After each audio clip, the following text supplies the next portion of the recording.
So, hello guys. For those of you that don't know me, I'm Joe. If you do know me, I'm still Joe. It's not a conditional identity or anything. And I'm going to talk about buttons and stuff, and how they go beep boop when you push them, and how we make that our job to make the beep boops good. So basically, I'm just going to be talking about the principles of UI design in general, and this list would kind of vary depending on what context you're in or who you ask, but for the most part, it's generally these sort of main commandments for UI designers to create a structure for their UI. So the first one, the structure principle, basically just says that your UI has a general sort of architecture. Things that go together should go together. Things are separated into categories that make sense visually to the user. So for sound design, you want to reinforce that architecture in a similar way. So I think of it as a sound Venn diagram, for example. You have this entire circle which covers the game, and all the game sounds should sound like they are within that game circle. They're all part of the same aesthetic. Now if you have all your UI sounds over here, maybe you have all your inventory kind of has sounds that is generally, for the most part, all part of the UI, but then there might be some other elements that extend beyond that and sort of borrow from some of the components and layers of the game sounds. And this is a totally arbitrary Venn diagram. I just threw it together just to give a visual example. It's not something you strictly have to follow at all. For some examples, I actually just did this last night. I straight up plugged my Wii U gamepad into my audio interface and played Breath of the Wild. So there are some background noises and some background music, but for the most part, it's a pretty good example of the kind of thing that I'm talking about. Where oh man, I can't even. It's so small. Anyway, so we have two hats here: map screen sounds and pause screen sounds. Which, by the way, who's familiar with the game? Who's played it before? Hell yeah. Okay, so if you haven't played it before, that's alright, but if you have played it before, then you know what I'm talking about in your head. You have a map screen, you have a pause screen. They function similarly. You freeze gameplay, and you're brought up with a menu of things you can do. But they are two different screens. If we're listening to opening the map screen, it sounds like this. Wait, that's not what I meant to do. Open the map screen. There we go. So we get that sound. We're opening the pause screen. Does this. Closing the map screen, and then closing the pause screen. So overall, they both share a little bit. They overlap a little in the stony, airy quality that they have. But the bigger thing here is that opening and closing both have the same reflection of each other. When you're opening the map, you get a rising, you get that ascension, and then closing the map, you get the same thing but sort of backwards. It's not literally a reverse sound, although sometimes that actually is the case if you listen. But it's reflecting the function of the sound, and the pause screen does the same thing. It's a little more airy, a little more whooshy, but you're still getting an ascending whoosh and then a descending whoosh. Similarly, within the map screen menu, you can shift to other menus within that greater category. And so that sounds like this. Whereas doing the same thing in the pause menu gets you this. So again, similar, but more related to them. Each own individual category. The pause screen sounds, the map screen sounds sort of have their own individual sounds or individual aesthetics, but they are part of the overall UI. And then breaking that down even more, if you're looking at just the pause screen menu, you have the pause screen, but then there are other screens within that pause screen that you can go back and forth between. And so shifting between those, you get this sound. Whereas if you're within one of those submenus, you can then change pages within that. So say if you go to the inventory and you're changing categories of your inventory to look through, you get this. One more time. Then you can go even smaller. If you're in that category of your inventory, you can change screens within that, and you get this. So it's the same sort of sound, but it reflects the structure of the UI. It starts off with this big sound with a little bit more content in it, and it gets smaller and smaller, reflecting what you're actually doing with the UI. So moving on from there, the simplicity principle is exactly what it sounds like, is that things that the user is doing a lot and things that are simple should be very easy to do. You don't want to have to go through several different steps to do something that you're doing all the time and something that's really simple. So to extrapolate from that, if you're creating sound design, you want to create sounds that reflect simple sounds very simply.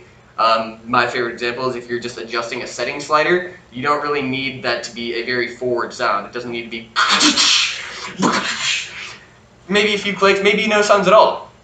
Whereas something like starting a game or making an in-app purchase, an in-game purchase, buying skins or something, that would contribute more to the visibility principle, which says basically the opposite, is you want to have an idea of what things you do want to be right in front of the user. Like I said before, joining and starting a game, those are important. Other things you might want the player to notice is if they get a notification from their friend, maybe they get a message, they get notified that their friend has joined the game. And then in-game purchases are a big one, because you want the player to feel rewarded. You want them to feel good about giving you money. If you look at mobile games, that's basically the entirety of the income for mobile games, so they kind of have to rely on that a lot. It's a good place to look. To make use of this, there's a few different things you can do. Two really big ones I want to touch on, really easy, is utilize the range of human hearing. Put lots of weight into that 2K to 4K range when you're mastering your sounds. And then also an interesting sort of psychological phenomenon is when you have sounds that go from the quietest part of the sound to the loudest part of the sound within about 3 to 5 seconds, is we're more likely to pick up on those and pick those out of any other noise. And that's actually what a lot of cell phone ringtones are based off of. The default iPhone marimba thing is it does exactly that. It starts kind of quiet, and then about 3 seconds in, it gets to its loudest volume. So moving on from there, the feedback principle. This one's probably the most obvious when it comes to what we do as game audio people, which is basically just making sure that when the user does something, they know that they did a thing.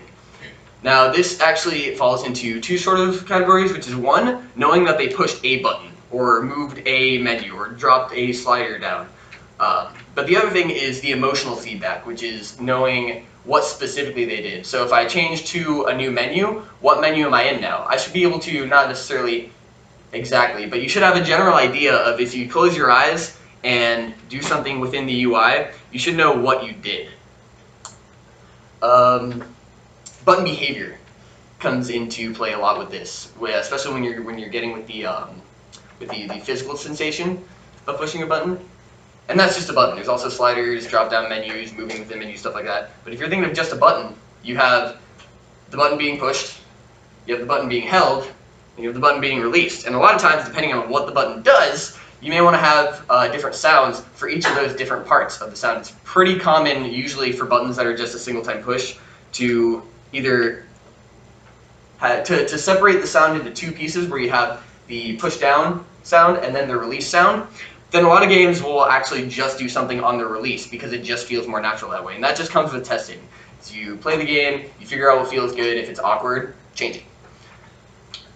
Another thing you can look at here is this concept of skeuomorphism, which is a really easy go-to if you're having trouble getting decent feedback and getting that sonic feedback that the player knows what they're doing. Skeuomorphism is just making sounds resemble their real-life counterparts. Like when you throw away trash on a Mac, you get the paper crumpling up sound. That's a perfect example. Another good practical example is here. I have the... Actually, I'm going to see if you guys can guess. So what's that? Scrolling through a menu. Texting. Texting on what? iPhone? Yeah. So that was the original. Actually, I think it's still the same. I don't think they've changed it. That's the iPhone keyboard sound. And that was really important that, originally when the iPhone came out, there were people who were still kind of uncomfortable with smartphones, uncomfortable with touchscreen keyboards. Because before that, there were touchscreen keyboards, but they also had built-in physical keyboards, and everyone just used that. So especially for older generations, to get them more comfortable with this, you give them a sound where it's obviously like, oh, this is a keyboard, I know what I'm doing. Where it may not necessarily exactly help with the physical action of typing on a touchscreen, but it makes it more comfortable and easier to adjust to. Tolerance principle. This is, again, something that just comes with lots and lots of testing. Basically, your sound should not be obnoxious, and they should not be tiring, and you should not want to turn off the sound after playing the game for a while. All you can do is just play the game for an extended period of time, not just 5 minutes, and then figure out if there's anything that annoys you. Have other people play the game. This goes for testing in any scenario whatsoever, whether you're a sound designer or not, doesn't matter what you're testing. But watch other people, because odds are, if you are the one developing these sounds and you put them in the game, you've already heard them a bunch of times anyways. So if they're not annoying to you now, then they're not going to be, but they might still be annoying to some other people. Last one I'm going to touch on is the reuse principle.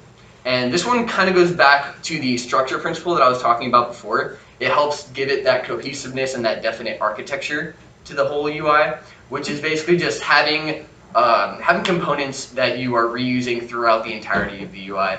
And you can, again, break that down kind of like you break down the structure principle. You might have certain components where you're like, these are inventory components, and these are map components, and these are crafting components. And you can sort of mix and match those with other elements and other pre-designed elements, other pre-designed sounds of all of your UI sounds to give it a cohesive structure and to help with basically just putting all these other principles together through that reuse of these elements. And then the last thing is an example of that, again from Breath of the Wild. Really small example. Your hearts get filled up, and then your hearts get filled up and then overfilled. Which I can't say for certain whether or not that's the exact same core sound that they started with, but the point being that you have two very similar sounds, one the heart being filled up, and then when the heart gets overfilled, you're basically hearing that same sound repeated, just with some different effects and different processing on it. Last thing is this just quick convenient image that I found that isn't quite exactly what I covered, but it's just nice to see a very brief, concise summary of someone else's take on everything I just covered. Anybody have any questions? Sorry, it was I kind of didn't really hear, but like, is this from like Final Fantasy Crystal Clear? Oh no, it was from Breath of the Wild. Because the opening sound is exactly the same, and I'm 100% sure. Oh really? Yeah. That's funny. Like, yeah. The first sound is like the same as Huh. I will have to look into that because that'd be hilarious if they actually use the same sound. Cool, in that case, thank you guys.